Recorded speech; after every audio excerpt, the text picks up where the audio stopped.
Hey folks, just Pat B here again, giving you another video. This isn't so much about it goes under the context of gig stories, but this is actually more about what I would be doing in between tours in the summertime. And what what I did back in that time when I was doing these tours, early 90s, I was in my early to mid 20s. One of the things I did when I wasn't on the road or at university or whatever was I took it upon myself to attend some summer jazz workshops in various places. I'd done a few in high school and during university, one or two, but I decided to attend a few more and get to meet some people and do some things, play with different people from all over the place. And this story is kind of along the lines of when I went, well, it is about when I went to my first camp outside of Canada. And just, meeting people, and I still maintain contact with, these people that I attended these camps with and stuff. So, and that's important. That was important for me, um, to attend these camps and to rub shoulders with these professionals, world class professionals, and also to maintain contact with, these other fellow camp members that did the camp with me and stuff. So, anyway, here goes. The early 1990s was an important time for musical growth, for meeting people, etc. I'd been in university for a few years at this point, or at that point, and it was time for more life experience. I had attended a jazz camp in the summer of 1983, held at the University of Lethbridge, which would have been the summer of grade 10 for me. Now, those of you that don't know exactly where I'm situated, I'm in the city of Calgary in Alberta, Canada. We're about 1.3 million people, kind of in the middle of nowhere, sort of. Um, for those of you residing south of the border, if you were to go to Great Falls, Montana, and basically directly north, if you drove 5 hours north from Great Falls, you'd hit the city of Calgary.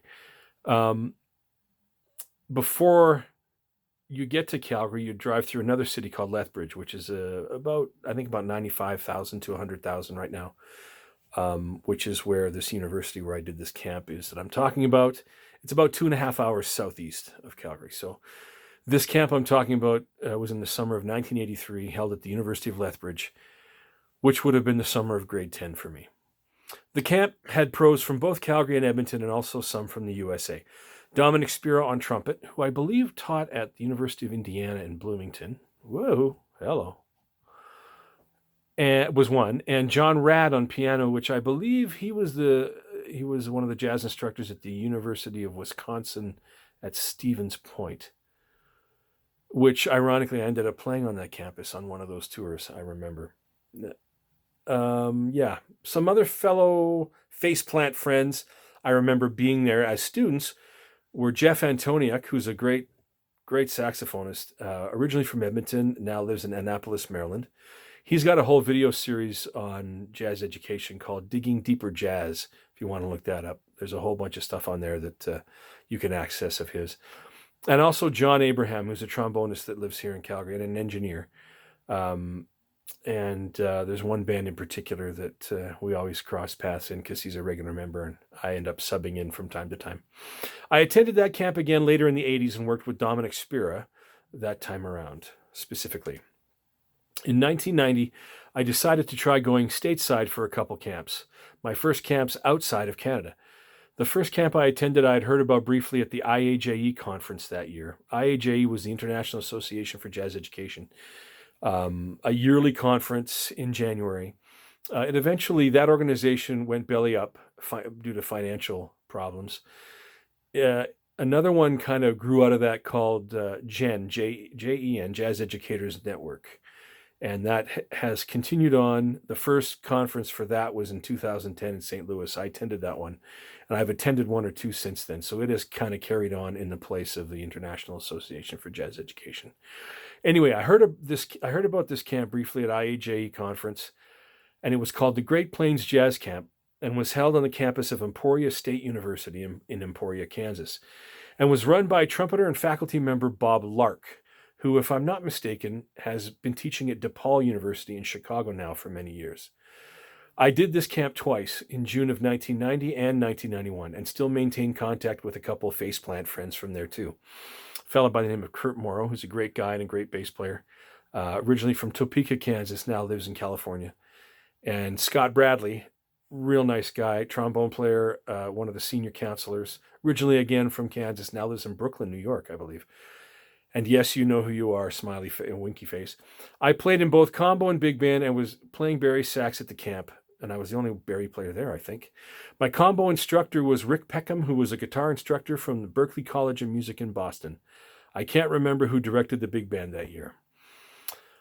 Partway through the week, a special guest artist flew in and was a guest soloist with the combo I was in, and this was the first time I'd ever met and played with Randy Brecker, who was our guest. I remember doing a Rhythm Changes song written by Bob Mintzer at a fairly up-tempo and soloing right before Randy did, which was a good thing. Now, just in case you're not quite sure the term Rhythm Changes is it's kind of a slang term that the jazzers use, which refers to a song based on the chord progression to George Gershwin's I've Got Rhythm. I Got Rhythm. Has nothing to do with the rhythm section or anything like that. It's a song based on the chord changes to Gershwin's I Got Rhythm. So Randy soloed before me. I thought I'd done pretty well, and then a guy like that comes up to the mic, and then you quickly realize, oh, so that's how it's supposed to sound. Yeah, he kind of did his thing, and boy, did he ever. I recall Randy, who had just flown in from Japan, talking to us in a master class about living in New York and touring, etc., and saying that the last time he had subbed in with the Village Vanguard Band on a Monday night at the Vanguard, he made $35 but got a $45 parking ticket. So it felt like a real jazz gig. Smiley face. Yeah, the Village Vanguard Band was initially the Thad Jones Mel Lewis Band, and then they got a house gig every Monday night at the Village Vanguard for many years now. The second year I attended the Emporia camp, my combo coaches were New York saxophonist Scott Robinson and drummer Marvin Smitty Smith.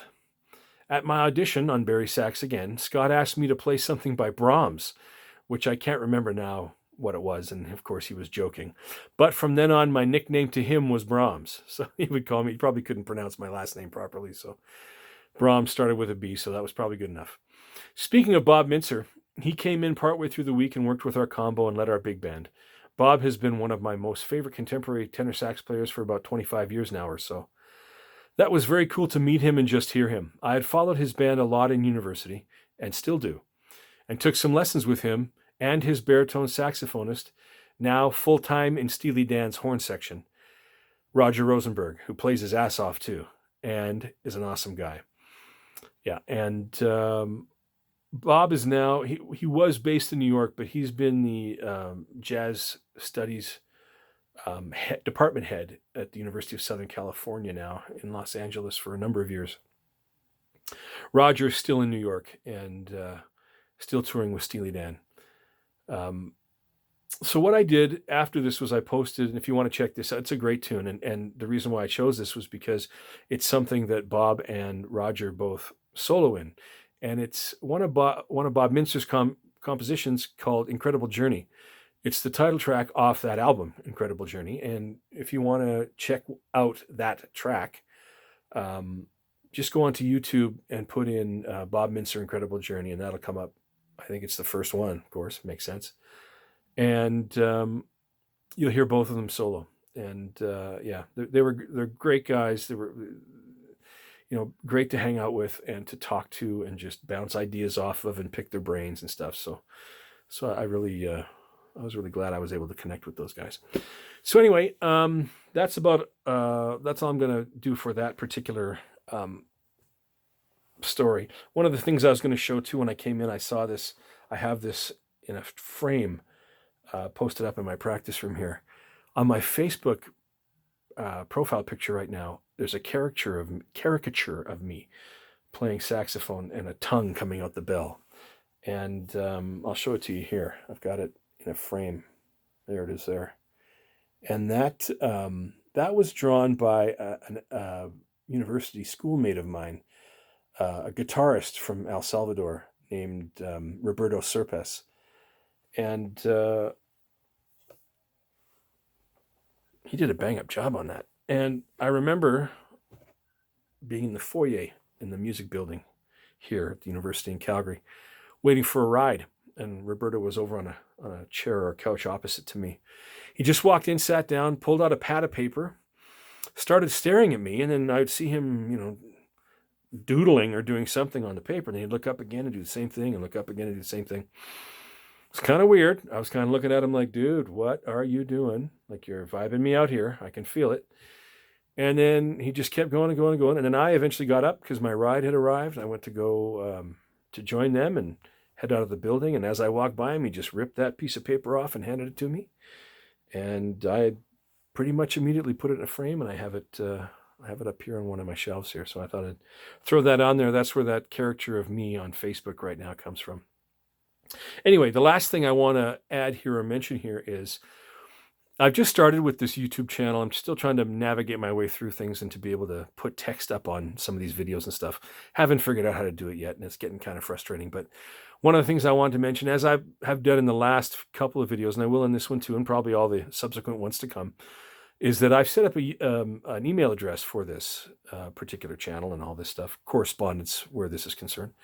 And it's youtube@belltones.ca. So YOUTUBE at Belltones, BELLTONES.ca, not .com, .ca.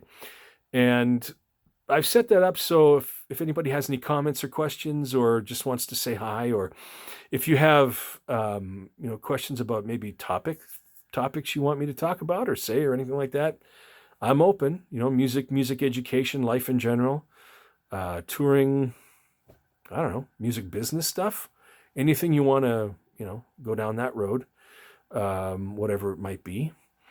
I'll tell you what I know. I'm happy to share any information that I have. So anyway, if there's anything like that that's on your mind that you want to reach out, youtube@belltones.ca. So that's the news, weather, and sports for this time around, and for this latest installment. And I'll keep posting more. I got a few more left to go. So hope you're having a great isolation and you're not too stir crazy yet. All right, take care. Bye for now.